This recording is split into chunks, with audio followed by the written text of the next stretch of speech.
লক্ষণ একটি বার দাদা বলে ডাক। ওরে ভাই, একটি বারের জন্য দাদা বলে ডাক। লক্ষণ একটি বার কথা বল ভাই। ও মায়েরা, ভগবান কাঁদছেন, যার জন্য জগৎ কাঁদে, সেই ভগবান লক্ষণকে বুকের মধ্যে জড়িয়ে নিয়ে কাঁদছে। লক্ষণ একটি বার কথা বল। বিভীষণ বলছে, প্রভু চিন্তা করো না,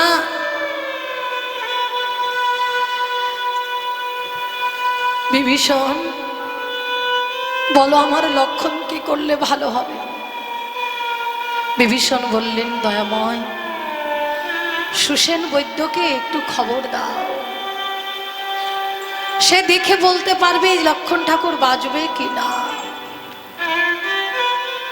মাগো, হনুমান গিয়ে সুসেন বৈদ্যকে নিয়ে এলেন। সুসেন বৈদ্য আপাত মস্ত দেখে বললেন, প্রভু লক্ষণ ঠাকুর বাঁচবে যদি গন্ধমাদন পর্বত থেকে বিশল্যকরণী নিয়ে আসতে পারো। আচ্ছা, সেখানে যেতে কতদিন সময় লাগবে? 18 বছর সময় লাগবে। প্রভু কেঁদে উঠল, তাহলে আমি আমার লক্ষণকে আর বাঁচাতে পারবো না, তাহলে আমি আমার লক্ষণকে বাঁচাতে পারবো না। আহা, সুসেন বৈদ্য বললেন, প্রভু বিশল্যকরণী আনতে হবে, কিন্তু সূর্য উদয় হয়ে গেলে হবে না, সূর্য উদয়ের পূর্বে আনতে হবে। অদূরে বসেছিলেন বীর হনুমান,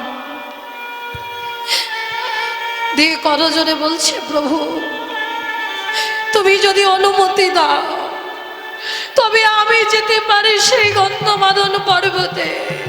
হনুমান, তুমি পারবে? সে তো বহু দূরের পথ। ও প্রভু, আমি কি এমনি যাব? আমি তো যাব তোমার নামের গুণে। মুখং করতি বাচলং পঙ্গু লঙ্ঘায়তি গিরি যৎ কৃপাতমহং বন্দে পরমানন্দ মাধব। তোমার কৃপা যদি থাকে তাহলে অসাধ্য সাধন করা যায়। ও মায়েরা, যেদিন সেতু বন্ধন করেছিল, হনুমান বড় বড় পাথর নিয়ে এসে মা সাগরের জলে যেমনি ফেলছে, সেই পাথরগুলো নামের গুণে আপনা আপনি জলে ভাসছে। প্রভু রামচন্দ্র দেখতে পেয়ে মনে মনে চিন্তা করলেন যে আমার ভক্তগণ যদি বড় বড় পাথর ফেলে দেয় জলের উপরে ভাসে, তাহলে আমি স্বয়ং রামচন্দ্র হয়ে একটা পাথর জলের মধ্যে ফেলে দেখি। প্রভু রামচন্দ্র জীবকে শিক্ষা দেওয়ার জন্য বাবা একটা পাথর নিয়ে এসে যেমনি জলের মধ্যে ফেলে দিয়েছে, সঙ্গে সঙ্গে পাথরটা ডুবে গেল। হনুমান আদরে বসেছিল, প্রভু দেখছে, কেউ দেখলো নাকি? হনুমান হেসে উঠেছে। প্রভু বলছে, হনুমান তুমি হাসলে কেন?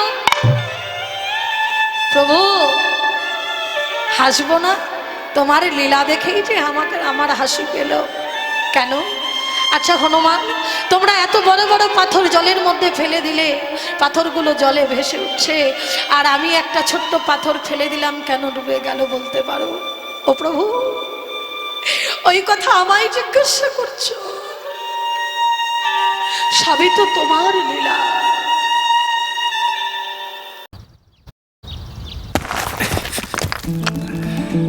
अरे वो ढलान वाली जमीन, उसका क्या हुआ ब्रिजेश? সবই যে তোমার লীলা দয়াময় প্রভু।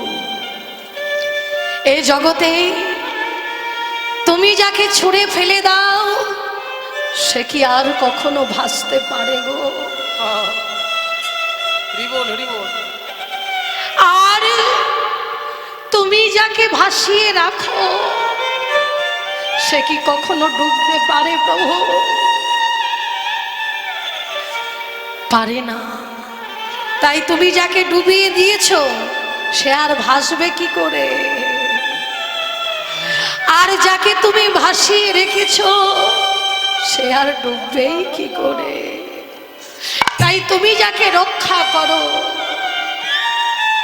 এ জগতে কারো সাধ্য নাই যে তার কোনো ক্ষতি করে। আর তুমি যদি কাউকে ক্ষতি করো এ জগতে কারো সাধ্য নাই তাকে বাঁচিয়ে রাখে। নিতাই গৌর হরি বল হরি হরি বল হরি বল হরি বল।